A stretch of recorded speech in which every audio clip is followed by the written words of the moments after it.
jërë ngeen jëf mbokk internet yi yéen ñi ñu topp saa su ne ci seen bi di Buzz Sénégal ak dal leen ak jàmm ñu jëlee ko fi nga xamante ni moo ci page Facebook am moom moomee di Ousmane Sonko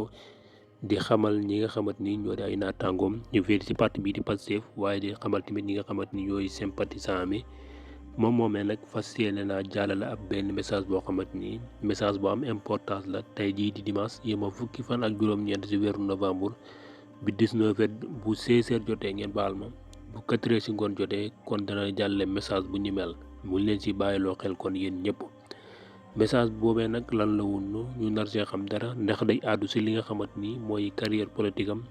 wala ci li nga xamante ni mooy cour suprême atte bi nga xamante ni jox na ko wala sax ci li nga xamante ni mooy CEDEAO atte bi nga xamante ni tamit dogal na ko loolee lépp daal buñ ci bëggee xam dara wala boo leen ci bëggee xam dara mbokki internet topp leen ñu bu 4h ci ngoon jotee bépp message boo xamante ni kii di président Ousmane Sonko jàlle na ko incha allahu rabi dañu di jot ci seen bii di Buzz Sénégal ak